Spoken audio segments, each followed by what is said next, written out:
이게 그 지도자 리스크로 전이가 될 위험이 있어요. 그중에 정치적으로 해석을 하자면 1번 시진핑 주석과 2번 리커창 총리 간의 갈등이에요. 우리로서는 야 큰일 났다 저 나라 그렇게 보는데 그렇게 보면 안 되고, 이것은 누가 봐도 시진핑이 직접 발탁한 발탁 인사예요. 네. 그래서 지난번 세상의 변화를 알아가는 즐거움, 투자로 인생을 바꾸는 사람들, YG클럽. 지금 고정 댓글을 확인하세요.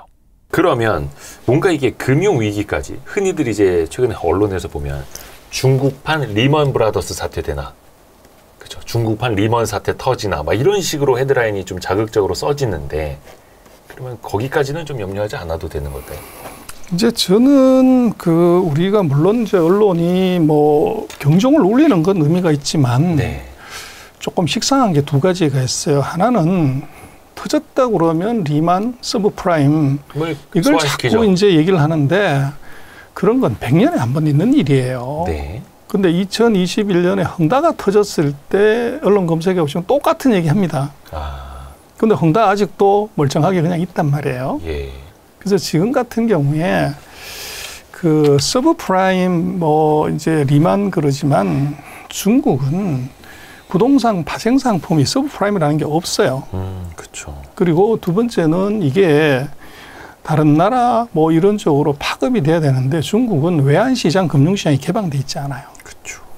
그리고 중국은 이게 대출 상품 자체가 은행이 담보 잡고 대출을 해주는 게 그게 전체고, 금융산업의 낙후가 그걸 이제 레버리지 상품을 만들거나 파생 상품을 만들 수 있는 실력이 안 돼요. 그래서 이게 부도가 나면 담보 실행하고 모자라면 격리 들어가는, 이제 그리고 손실이 나는 것은 부실로 터는 것이 중국의 은행이지, 이게 그 자산을 유동화시켜서 운용사들이, 투자가들이 이거를 보유하고 있어가지고 그것도 레버리지로 사가지고 문제가 되는 게 구조적으로 없다는 거예요. 그리고 핵심은 중국은 자금 조달의 거의 90% 가까이를 은행이 이제 공급을 하는데, 중국의 대부분의 은행은 다 국가은행입니다.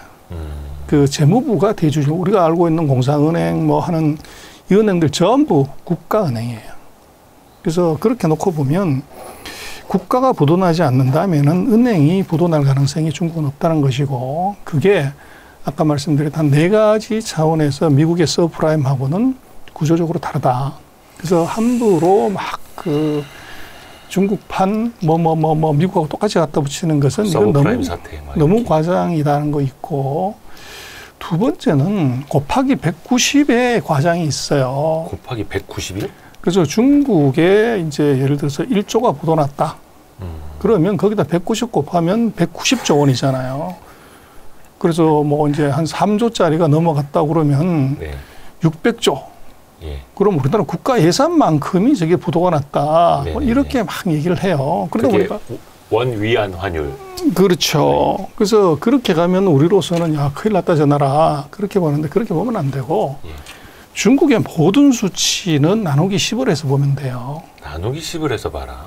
그래서 이게 600조다 그러면 60조로 보는 게 맞고, 6조라고 그러면 이게 6천억이라고 보는 게 맞는 게, 중국의 GDP 규모가 우리 지금 11배예요.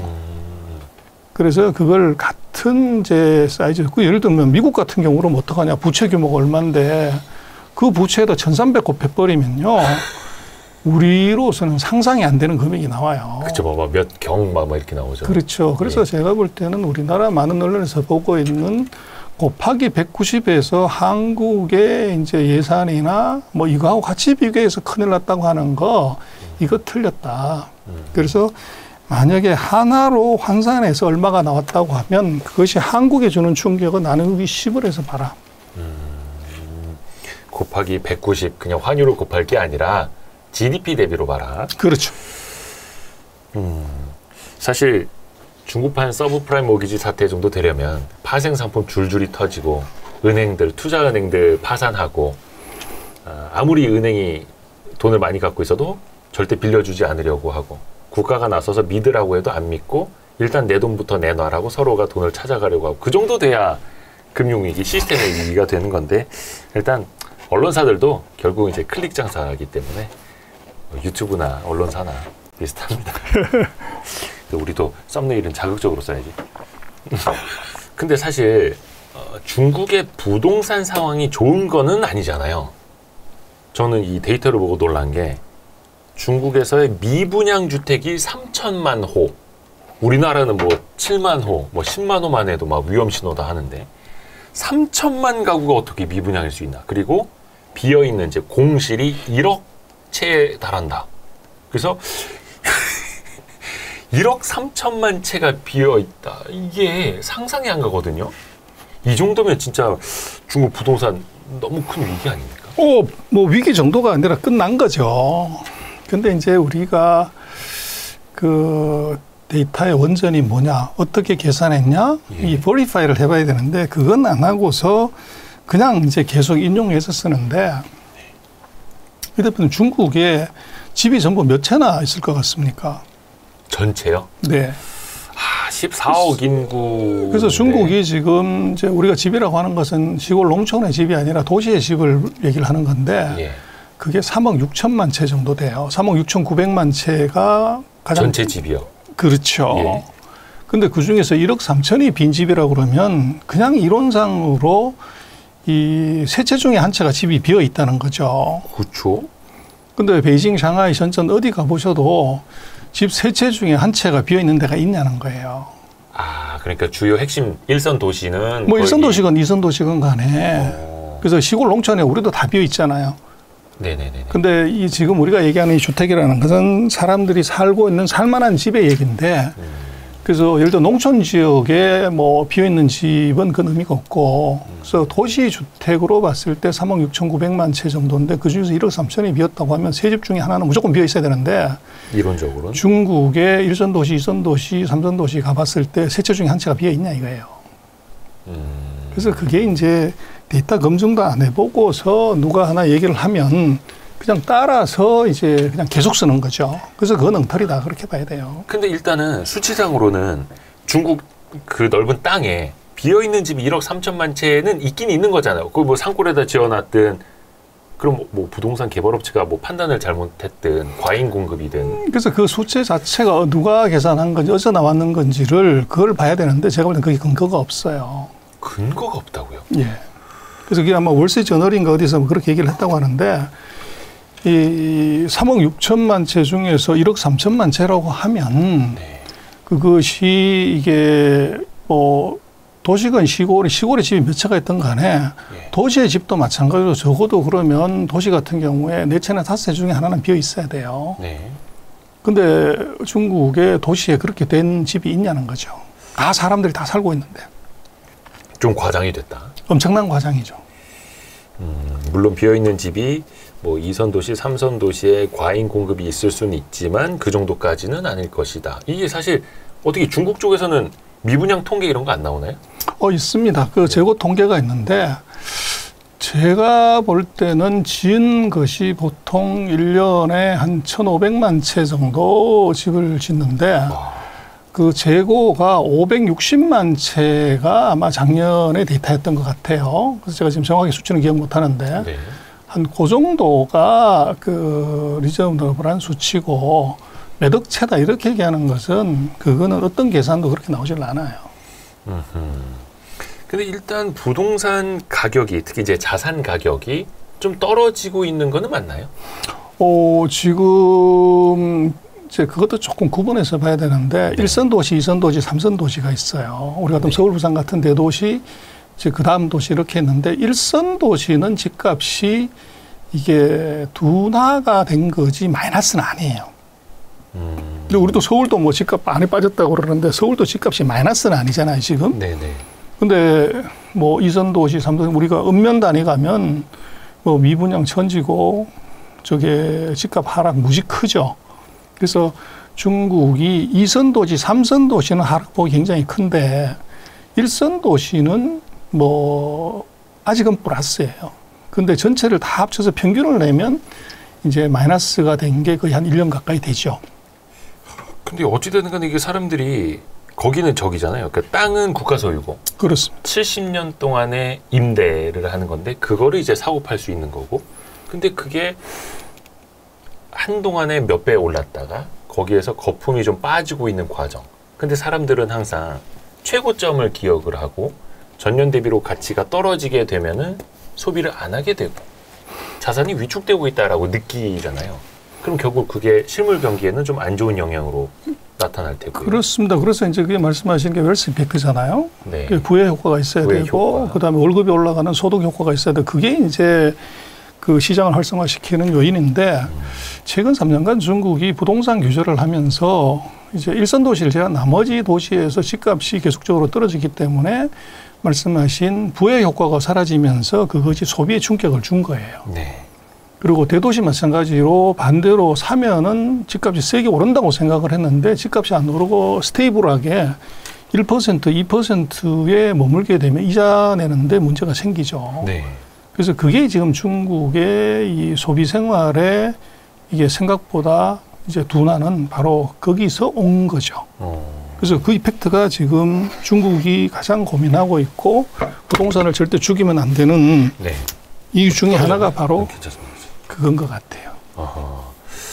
그러면 중국이 어찌됐든 간에 부의 효과가 낮아지고 있으니 우리가 몇 년 전에 그 관행이나 관성적으로 빗대보면 결국 중국 당국이 부동산을 부양할 거야. 부양책이 나올 거야. 이런 식으로 계속 습관적으로 생각을 해왔잖아요. 근데 그렇다고 해서 좀 임팩트 있는 정책은 안 나오는 것 같고. 그래서 이제 그게 그 리커창 정부하고 이번에 리창 정부가 금년 3월에 바뀌었어요. 총리. 그래서 지금 새로운 총리의 스타일이 이제 바로 그런 것 같아요. 그래서 중국은 네. 이제 우리하고 약간 다르게 그 한국은행이 우리는 독립이잖아요. 네. 중국은 인민은행이 독립이 아니고 국무원 산하에 있는 한 개 부서예요. 그리고 그 위에 경제 담당 부총리가 있고 그 네. 부총리 위에 국무원 총리가 있는 거죠. 그래서 총리, 부총리, 인민은행 이 순서로 통화 정책이 실제적으로 결제가 이루어진다고 봐야 되는데 네네네. 그래서 지금 리창 총리 같은 경우가 말씀하신 아무것도 안 하고 있냐가 아니라 네.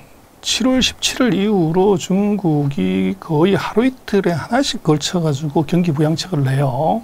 근데 우리가 별로 이제 거기에 감동을 못 받는 거죠. 네. 그 이유가 제가 볼 때는 그 지난번 리커창 총리 같은 경우는 이제 어떻게 보면 조금 줏대 있는 정책을 했던 것 같고 지금 리창 총리는 이제 전직이 샹하이 당서기를 했어요. 근데 네. 리창 총리는 한 번도 중앙정부에서 일을 해본 적이 없는 사람. 중국 원래 총리가 되려면 5년 전에 이제 중앙에 올라와서 부총리로 5년 동안 총리를 보좌하면서 총리업을 익힌 다음에 진짜 총리가 되는 네. 거예요. 근데 이번에 리창 총리는 최종 지위가 이제 상하이에 당서기를 해본 것이 다고 중앙정부의 경험이 전혀 없어요. 상하이 당석이라고 하면은 상하이 시장 그렇죠. 정도죠. 예. 그래서 이제 시장보다는 높은 사람이 당서기입니다. 그래서 아, 그래요? 예, 시장은 이제 넘버 2예요. 중국은 당이 먼저기 때문에.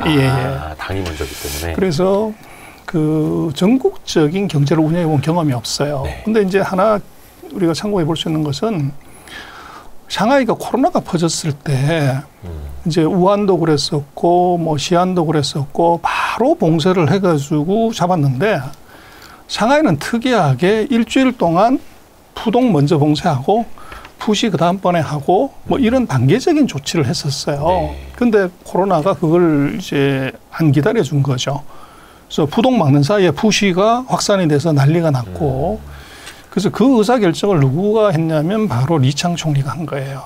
그래서 그게 못 막는 바람에 중앙에서 이제 위생 담당 부총리 순춘난이라는 사람이 내려와서 바로 봉쇄해라. 그렇게 해서 이제 석 달 만에 잡은 거죠. 푸동, 푸서 다 봉쇄해라. 그렇죠. 일거에 했는 것은 그래서 결국은 이제 조심스럽게 접근하는 것이 이게 이제 리창 총리의 어떻게 보면 업무 스타일이다. 그렇게 볼 수가 있고 지금 이제 중국의 부동산 문제들이나 뭐 이제 부채 문제들이 또 내수 부진의 문제가 있는데 이것을 과단성 있게 이제 확 추진을 못하고 찔끔찔끔 이렇게 하고 있다는 거죠. 그러다 보니까 시장은 하는 거야 마는 거야 이제 이런 느낌이 굉장히 강하고 그게 시장에서 계속적인 부양 조치는 내지만 주가가 하락하는 진짜 이유고 또 이제 그것의 이유가 이제 중국에서 농담을 하는데 이제 지난 총리는 리커창 총리예요. 근데 중국말로 1g이 뭐냐면 리커창 할 때 이 커예요. 근데 리창 총리는 리창 총리는 중간에 커가 없어요. 네. 그래서 이제 중국에서 농담으로 새로운 총리는 1g이 모자라는 총리다. 리커창에 비해서 리창은 중간에 커가 없으니까. 그래서 이제 그게 어떻게 보면 그 총리의 스타일, 이제 이게 전임 총리하고 다른 점이고, 그러나 제가 볼 때는 이 하다 안 되면 결국은 오버를 하게 된다. 하다가 안 되면 오버를 한다고. 그래서 찔끔찔끔 이제 경기 부양책을 내놓는데 효과가 없으면 네. 점점 이제 강도를 세게 해야 되는데 그것은 이제 해야 될 것보다 더 많이 하게 되죠. 그래서 지금 부동산 조치 뭐 엔간한 거 다 풀었고 소비 부양 조치 지금 다 했어요. 네. 근데 이거를 한꺼번에 모아가지고 일거에 했더라면 이게 샥이 이제 크게 와가지고 충격을 줄 건데 이걸 하루 건너 하나씩 이제 자잘한 잽을 계속 날리니까 이게 국민들의 소비자들의 마음에 별로 감동이 없는 거죠. 그래서 그 이유가 제가 볼 때는 결국은 아마도 지방에서 너무 오래 있었기 때문에 리창 총리의 스타일이 그렇다. 그게 이제 아마 의사결정이나 정책결정 시행에 영향이 있는 것 아닌가 그런 추론을 이제 할 수 있을 것 같아요. 그러면 이게 리창 총리의 스타일이라고 봐야 되는 거다. 이게 시진핑의 관심사나 시진핑의 어떤 경제 정책에 대한 이해도나 그게 아니라. 그래서 이제 중국 같은 경우는 정무하고 외교는 주석이 하고 예. 경제하고 행정은 총리가 하는 분업 체제예요. 분업이 되나요? 그래서 이제 근데 이제 과거 같은 경우는 경제가 왜 나빠지냐고 그러면 이제 총리 욕을 하는 거죠. 근데 지금 새로운 총리는 이것은 누가 봐도 시진핑이 직접 발탁한 발탁 인사예요. 네. 그래서 지난번 이제 리커창 총리는 북경대 경제학과를 하고 북경대에서 수재로 유명한 수재 총리예요. 근데 이번 이제 리창 총리는 그런 이제 엘리트 코스가 아니고 또 지방의 경험만 갖고 있는 총리인데 시장의 기대는 뭐였냐고 그러면 최근 5년 동안 중국의 경제 성장이 물론 코로나가 있으면 계속적으로 떨어져요. 네. 그 이유가 뭐냐가 여러 가지가 있지만 그중에 정치적으로 해석을 하자면 1번 이제 시진핑 주석과 2번 리커창 총리 간의 갈등이에요. 그래서 이것이 상하 관계가 아니라 한 사람은 공청단파의 이제 어떻게 보면 대표 선수고 또 한 사람은 태자당파의 대표 선수다 보니까 이것은 정권이나 권력을 놓고서 서로가 이제 어떻게 보면 경쟁하는 그런 관계였다는 거죠. 그래서 예를 들면 이 리커창 총리가 경기 부양을 위해서 코로나를 이제 스톱시키자. 그래서 전체 공무원들 모아놓고 온라인으로 그렇게 얘기를 했는데 이제 시진핑 주석이 무슨 소리냐. 국민 안전을 위해서 하면 안 돼. 스톱시켜버린 거죠. 엇갈렸죠. 그리고 이제 그 불뿌리 경제를 살리기 위해서는 노점상 경제를 활성화하고 소상인을 지원해야 된다. 그렇게 발표를 했는데 시진핑 주석이 사회 안정을 위해서 그런 거 하면 안 돼.